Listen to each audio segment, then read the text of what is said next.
Hello friends, आज के class में हम लोग देखने वाले हैं रिएक्शन मैकेनिज्म और उसके टाइप्स। तो आप वीडियो के अंत तक बने रहिएगा और आज का क्लास हम लोग स्टार्ट करते हैं। तो आइए फर्स्ट हम देखते हैं रिएक्शन मैकेनिज्म का डेफिनेशन। आखिर रिएक्शन मैकेनिज्म क्या होता है। केमिस्ट्री में किसी रिएक्शन में होने वाले विभिन्न मूलभूत रिएक्शन को क्रमबद्ध वितरण रिएक्शन मैकेनिज्म कहलाता है।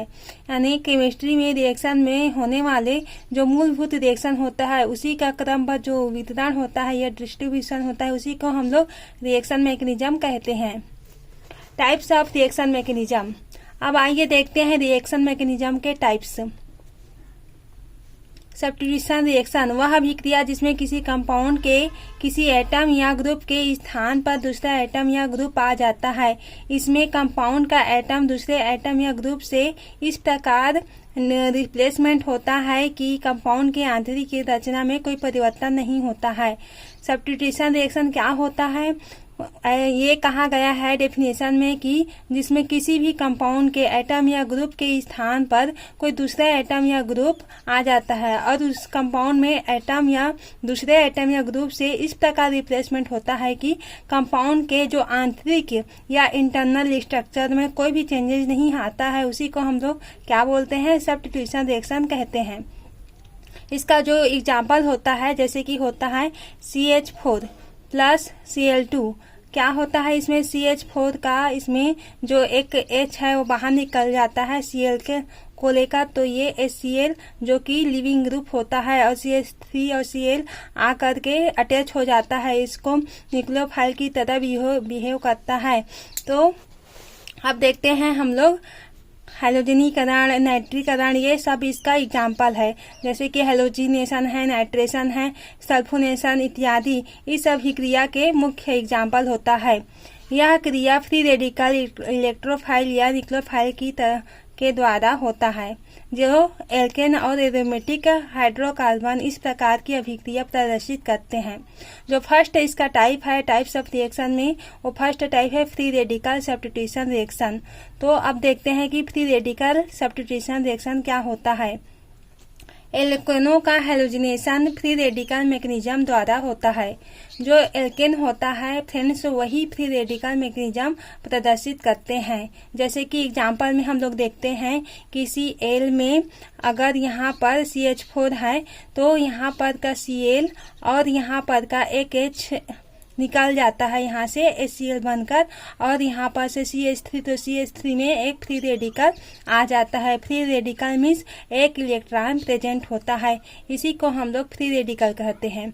अब देखते हैं CH3 प्लस Cl2। यहाँ पर क्या होता है, CH3 और Cl एक Cl को लेकर के यहाँ से आ जाता है, प्रोडक्ट बन जाता है, और प्लस Cl जो है वो बाहर निकल जाता है, जो कि लिविंग ग्रुप की तरह बिहेव करता है, और CH3Cl जो है वो न्यूक्लियोफाइल की तरह बिहेव करता है। अब हम लोग देखेंगे सेकंड जो इसका टाइप है वो है इलेक्ट्रोफिलिक सब्स्टिट्यूशन रिएक्शन। अब देखने वाले हैं हम इलेक्ट्रोफिलिक सब्स्टिट्यूशन रिएक्शन क्या होता है, आइए देखते हैं। यह रिएक्शन न्यूक्लियोफाइल के अटैक के द्वारा होता है। एग्जाम्पल होता है एल्किल हैलाइड की सब्स्टिट्यूशन रिएक्शन। तो जो एग्जाम्पल होता है जैसे कि ये न्यूक्लियोफाइल है और RX होता है वो हैलोजन ग्रुप होता है, और न्यूक्लियोफाइल हम किसी भी न्यूक्लियोफाइल को इसके जगह में ऐड कर सकते हैं। तो यहाँ पर क्या होता है, R और न्यूक्लियोफाइल आ करके अटैच हो जाता है, और X होता है और लिविंग ग्रुप के रूप में बाहर निकल जाता है। न्यूक्लियोफाइल जैसे कि लेते हैं हम लोग CH3Br प्लस OH। तो OH क्या होता है, यहाँ पर से CH3 और यहाँ पर OH जो कि न्यूक्लियोफाइल है जो की तरह बिहेव करता है, वो यहाँ पर से अटैच हो जाता है, और Br जो होता है वो लिविंग ग्रुप होता है जो कि बाहर निकल जाता है। तो ये होता है हम लोग का इलेक्ट्रोफिलिक सब्स्टिट्यूशन रिएक्शन। अब हम लोग देखने वाले हैं इसका थर्ड टाइप जो क्या होता है, एडिशन रिएक्शन। तो हम देखने वाले हैं एडिशन रिएक्शन क्या होता है। एडिशन रिएक्शन इस अभिक्रिया में समान अथवा भिन्न पदार्थों के अणु आपस में संयोग करके केवल एक प्रोडक्ट देते हैं। मीन्स क्या होता है कि इस अभिक्रिया में या रिएक्शन में क्या होता है, बहुत से प्रकार के जो पदार्थ है या अणु आपस में कंबाइन होकर के केवल एक ही प्रोडक्ट का निर्माण करता है। इस प्रकार के रिएक्शन को हम लोग एल्किल, एल्काइन या कार्बोनिल कंपाउंड इत्यादि या अनसैचुरेटेड कंपाउंड में होता है। ये जो रिएक्शन पाया जाता है फ्रेंड्स, एडिशन रिएक्शन, वो क्या होता है कि अनसैचुरेटेड जो कंपाउंड होता है जैसे कि एल्किल, एल्काइन, कार्बोनिल कंपाउंड इत्यादि में यह रिएक्शन शो करता है। ये रिएक्शन इलेक्ट्रोफाइल, न्यूक्लियोफाइल या फ्री रेडिकल के अटैक द्वारा होता है। अब देखते हैं हम लोग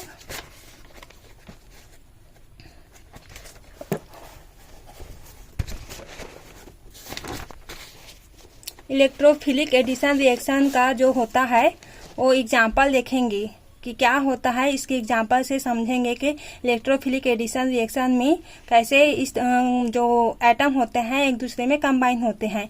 इसके एग्जाम्पल है CH2 जो होता है ये एल्किन ग्रुप होता है, और प्लस 2Br। तो यहाँ पर से 2Br है, ये CH2 में एक Br आके अटैच हो जाता है। ये दिख नहीं रहा है, इधर से मैं खिसका देती हूँ। और ये CH2 है, ये CH2 Br से अटैच हो जाता है, और एक CH2 है वो दूसरे Br से अटैच होकर के ये क्या बनाता है, एल्किन प्रोडक्ट बनाता है। और सेकेंड जो एग्जाम्पल होता है वह होता है एल्किन, CH2 में डबल बॉन्ड प्लस HBr। तो यहाँ पर से जो CH2 है वो एक H को लेकर के CH3 में और CH2 आकर के अटैच हो जाता है, और यहाँ पर से Br कंबाइन हो जाता है। इसी को हम लोग इलेक्ट्रोफिलिक एडिशन रिएक्शन कहते हैं। अब देखते हैं हम लोग न्यूक्लियोफिलिक एडिशन रिएक्शन का, और इसका एग्जाम्पल देखेंगे आखिर क्या होता है न्यूक्लियोफिलिक एडिशन रिएक्शन। अब देखते हैं इसके एग्जाम्पल देखते हैं। ये क्या होता है, योग के प्रथम पद ऋणायन का योग होता है। यहाँ पर जो प्रथम पद होता है उसमें ऋणायन का योग होता है। इसी को हम लोग न्यूक्लियोफिलिक एडिशन रिएक्शन कहते हैं। इसका मुख्य एग्जाम्पल ये होता है friend CH3 double bond C, CH3 double bond O। तो यहाँ पर के जो डबल बॉन्ड है, वहाँ पर के जो डबल बॉन्ड है ये सिंगल बॉन्ड में चेंज हो जाता है। यहाँ से एक इलेक्ट्रॉन जो है माइनस चार्ज यहाँ से लग जाता है, और CH3 यहाँ पर जुड़ जाता है इस तरह से, और CN जो है वहाँ पर के यहाँ पर से ये वाला जो कार्बन में अटैच हो जाता है। तो ये हम लोग को प्राप्त होता है। यहाँ पर हाइड्रोजन अटैच होगा तो यहाँ पर से हाइड्रोजन किस में लगेगा, जो नेगेटिव ग्रुप होगा तो H पॉजिटिव ग्रुप है तो यहाँ से आकर के अटैच हो जाएगा CH3 और OH और CN। तो ये हम लोग का प्रोडक्ट प्राप्त होता है। अब हम लोग देखेंगे एलिमिनेशन रिएक्शन। तो एलिमिनेशन रिएक्शन क्या होता है, अब इसको हम डिटेल में समझेंगे कि एलिमिनेशन रिएक्शन क्या होता है। इसी प्रकार हम पूरे रिएक्शन को देखेंगे फ्रेंड्स।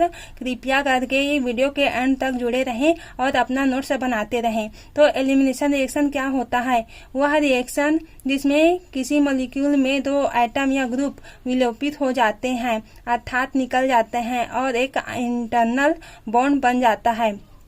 एलिमिनेशन रिएक्शन में क्या होता है, किसी मॉलिक्यूल जो होता है दो एटम या ग्रुप जो कि आपस में विलोपित हो जाते हैं या निकल जाते हैं, तो एक इंटरनल बॉन्ड बना लेते हैं, उसी को हम लोग एलिमिनेशन रिएक्शन कहते हैं।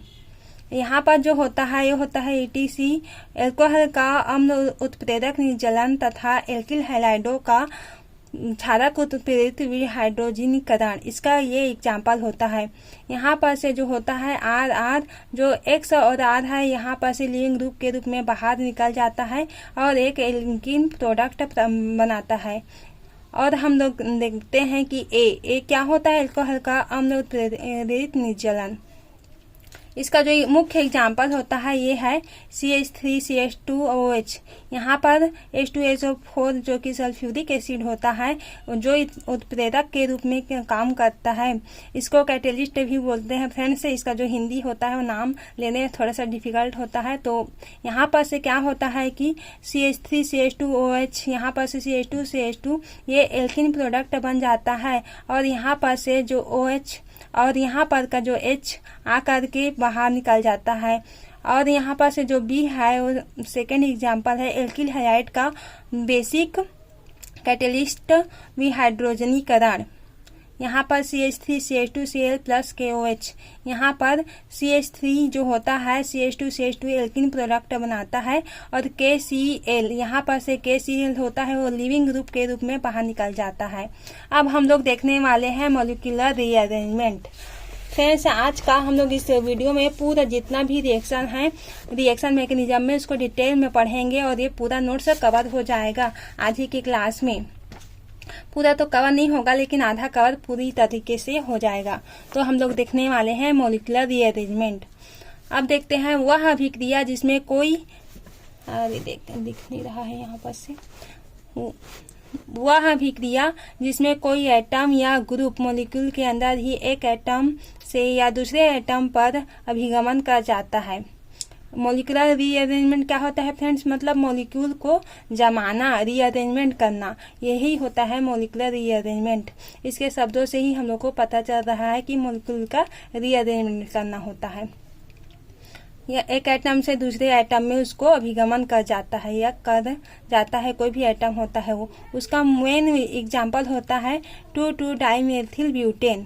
यहाँ पर क्या होता है -1 और जो 2 है डाइऑल का जो एसिड उत्प्रेरक निर्जलन जो होता है तथा प्रोडक्ट पिनोकुलम प्राप्त होता है। तो हम लोगों को मॉलिक्यूलर रीअरेंजमेंट में क्या होता है कि जो 2,2-डाइमेथिल ब्यूटेन होता है यहाँ पर से वो डाइऑल के रूप में हम लोग को जो उत्प्रेरित निर्जलन होता है तो प्रोडक्ट हमें पिनोकुलम प्राप्त होता है। इसका जो है ये है, इससे क्या होता है कि जो OH है यहाँ पर से डबल बॉन्ड O बन जाएगा और H बाहर निकल जाएगा, जिससे हम लोगों को पिनोकुलम प्राप्त होता है। अब हम लोग देखने वाले हैं ट्रांजिशन स्टेट। इसका डिफरेंट भी देखेंगे फ्रेंड्स कि ट्रांजिशन स्टेट और इंटरमीडिएट में आखिर क्या डिफरेंट होता है। इसमें हम लोगों को बहुत प्रॉब्लम होती है कि हम लोग इसका कंपेयर ही नहीं समझ पाते कि ट्रांजिशन स्टेट और इंटरमीडिएट में क्या होता है। तो हम लोग देखने वाले हैं ट्रांजिशन स्टेट। ट्रांजिशन स्टेट क्या होता है? Transition state reaction coordinate diagram या का हाईएस्ट पॉइंट होता है। ट्रांजिशन स्टेट क्या होता है? जो रिएक्शन कोऑर्डिनेट होता है उसका डायग्राम का हाईएस्ट पॉइंट होता है। ट्रांजिशन स्टेट एक मॉलिक्यूलर एंटिटी है जिसका लाइफ टाइम एक वाइब्रेशन से अधिक नहीं होता। ट्रांजिशन मीन्स क्या होता है? जो ट्रांजिशन होता है वो वाइब्रेशन मतलब बहुत तीक्ष्ण क्षण के लिए होता है, उसका लाइफ टाइम फिर वो गायब हो जाता है, जबकि इंटरमीडिएट लॉन्ग टाइम का होता है। अब देखते हैं इसको हम लोग, जो रिएक्शन और प्रोडक्ट है दोनों की कुछ स्ट्रक्चर कैरेक्टराइज को शो करता है। यह ना रिएक्टेंट है और ना ही प्रोडक्ट, यह कुछ हद तक दोनों जैसा दिखता है। फ्रेंड्स, ट्रांजिशन स्टेट आखिर क्या होता है? तो इसमें क्या होता है कि ट्रांजिशन स्टेट होता है, इसको हम लोग डायग्राम के रूप में भी देखेंगे, तो ये ना तो रिएक्टेंट होता है ना ही प्रोडक्ट होता है, उसके जो बीच का जो होता है वो ट्रांजिशन स्टेट होता है। बहुत तीक्ष्ण क्षण के लिए ये होता है। तो SN2 रिएक्शन में हम लोग ट्रांजिशन स्टेट को समझेंगे कि ट्रांजिशन स्टेट आखिर क्या होता है एक्चुअल में, तो उसको और डिटेल में समझेंगे। तो ये होता है इसका मेन एग्जाम्पल। यहाँ पर से क्या होता है, HO और HCH में भी आर लगा होता है। यहाँ पर से जो है O जो है यहाँ पर से कार्बन में आकर के लग जाता है, कार्बन में आकर के लग जाता है। तो यहाँ पर बहुत तीक्ष्ण क्षण के लिए जो बॉन्ड बनता है या देखने को मिलता है इसे पार्शियल कहते हैं। पूरी तरह से बॉन्ड ये नहीं बन पाता है और ट्रांजिशन स्टेट का निर्माण होता है। फिर इसमें जो होता है वो बिया जो है बाहर लिविंग ग्रुप के रूप में निकल जाता है और हम लोग को प्रोडक्ट के रूप में ये OH और CH प्रोडक्ट के रूप में प्राप्त होता है। तो ये हम लोगों का ट्रांजिशन स्टेट कंप्लीट हुआ और इसका हम लोग डायग्राम भी देखेंगे कि इसका डायग्राम क्या होता है। तो फ्रेंड्स, आप इसका नोट्स अच्छे से बना लीजिए, ये बहुत अच्छा नोट्स है। प्रोग्रेस ऑफ रिएक्शन, रिएक्शन में हम लोग ट्रांजिशन स्टेट को देखेंगे। तो इसका होता है ये ट्रांजिशन स्टेट का डायग्राम। एनर्जी जो होता है यहाँ पर से इंक्रीज होता है। यहाँ पर प्रोग्रेस ऑफ रिएक्शन होता है, रिएक्टेंट होता है और ट्रांजिशन स्टेट इसको बोलते हैं हम लोग, और प्रोडक्ट। यहाँ पर से रिएक्टेंट यहाँ से स्टार्ट होता है और ट्रांजिशन स्टेट यहाँ पर आता है, ट्रांजिशन स्टेट, और यहाँ पर से हम लोग को प्रोडक्ट मिल जाता है। तो रिएक्टेंट और प्रोडक्ट जो बीच में होता है उसी को क्षण के रूप में पाया जाता है, ट्रांजिशन स्टेट होता है। और यहाँ पर से जो होता है सिंगल फ्री एनर्जी बैरियर पाया जाता है यहाँ पर। और यहाँ पर जो होता है हम लोग एग्जांपल लिए हैं इसको कि यहाँ पर जो H है इसको ये न्यूक्लियोफाइल अटैक करेगा, बी आर जो है वो बाहर निकलेगा, तो हम लोगों को N न्यूक्लियोफाइल जो है ये न्यूक्लियोफाइल और कार्बन के रूप में अटैच हो जाता है। यहाँ पर ये बॉन्ड प्रेजेंट होता है और बी आर जो है लिविंग ग्रुप के रूप में बाहर निकल जाता है। तो इस तरह से हम लोग रिएक्शन मैकेनिज्म में जो एग्जाम्पल है इसको हम लोग जमा करके इसमें लिखते हैं। अब हम लोग देखते हैं इंटरमीडिएट्स। इसी का मतलब समानता है फ्रेंड्स, लेकिन बहुत डिफरेंट है इनमें इंटरमीडिएट्स और ट्रांजिशन स्टेट में, क्योंकि वो 30 क्षण के लिए होता है और इंटरमीडिएट होता है वो लॉन्ग टाइम के लिए होता है। तो हम लोग देखते हैं इसको नोट्स के रूप में पूरी तरह से इसको पढ़ते हैं। इंटरमीडिएट्स एक तुलनात्मक लॉन्ग लाइफ रहने वाली स्पीशीज है। इसका मतलब एक इंटरमीडिएट एक एक्चुअल मॉलिक्यूल या आयन है जिसके साथ हम काम करते हैं। इंटरमीडिएट क्या होता है, ये लॉन्ग लाइफ स्पीशीज है, मतलब रहने वाली स्पीशीज है, और इसका एक एक्चुअल मॉलिक्यूल या आयन होता है जिसके ऊपर हम लोग काम करते हैं। रिएक्शन एंड इंटरमीडिएट्स इसका ये एग्जाम्पल होता है। यहाँ पर क्या होता है, HBr जो कि है यहाँ पर से कार्बन में आकर के अटैच हो जाता है, और Br जो होता है ये फर्स्ट स्टेप में ही होता है, लेकिन ये Br जो होता है प्लस यहाँ पर से Br यहाँ पर से आकर के अटैच हो जाता है, और ये यहाँ पर से ट्रांजिशन स्टेट, कोई ट्रांजिशन स्टेट यहाँ पर नहीं बना, इसमें पूरा बॉन्ड बनता है जो कि लॉन्ग लाइफ के लिए रहता है। यहाँ पर से Br आकर के अटैच हो जाता है, हम लोगों को प्रोडक्ट प्राप्त होता है। अब हम लोग जानते हैं इसका जो है शब्द पढ़ेंगे इसको। उपयुक्त अभिक्रिया में कार्बोकेटायन की क्रिया का मध्यवर्ती कार्बोकेटायन जो होता है यह क्रिया के प्रथम पद में बनता है। जो होता है जो रिएक्शन करवाते हैं इसके हम लोग को फर्स्ट स्टेप में ही हम लोगों को क्या प्राप्त होता है, इंटरमीडिएट प्राप्त होता है। यह कार्बोकेटायन क्रिया के सेकेंड स्टेप में कार्बो एनायन ब्रोमीन आयन जो की क्रिया कर प्रोडक्ट देता है हम लोगों को। और इस प्रकार के दोनों पदों की स्वयं की सक्रियता एनर्जी जो होता है, यहाँ पर एनर्जी चेंजेज हम लोगों को दिखाई देगा। अब हम लोग इसका क्या देखेंगे, जिस प्रकार हम लोग देखे हैं ट्रांजिशन स्टेट का हम लोग प्रोग्रेस ऑफ रिएक्शन देखे हैं, उसी प्रकार हम लोग क्या देखेंगे, इंटरमीडिएट का एनर्जी डायग्राम देखेंगे। ये भी है, ये प्रोग्रेस ऑफ रिएक्शन, यहाँ पर एनर्जी डायग्राम क्या है, ट्रांजिशन स्टेट का था। अब देखेंगे हम लोग इंटरमीडिएट का जो एनर्जी डायग्राम है उसको देखेंगे। यहाँ पर होता है ये energy diagram, intermediate energy diagram. यहाँ पर से जो होता है जो है ये क्या होता है, एनर्जी में चेंजेज होता है। CH2 प्लस BrH यहाँ पर जो होता है ये रिएक्शन करवाते हैं, तो हम लोगों को यहाँ पर CH2 Br ये क्या होता है हम लोगों का, ये हम लोग का इंटरमीडिएट प्राप्त होता है, और ये क्या होता है, कार्बोकेटायन होता है। यहाँ पर से सेकेंडरी जो ट्रांजिशन स्टेट भी हम लोगों को यहाँ पर मिलता है, और यहाँ पर से हम लोग को यहाँ पर से प्रोडक्ट प्राप्त हो जाता है। तो हेलो फ्रेंड्स, तो मेरा वीडियो ये पसंद आया होगा तो अपने फ्रेंड सर्कल में शेयर कर दें, लाइक करें, और इसी तरह से हम लोगों के वीडियो से जुड़े रहें। Thank you so much.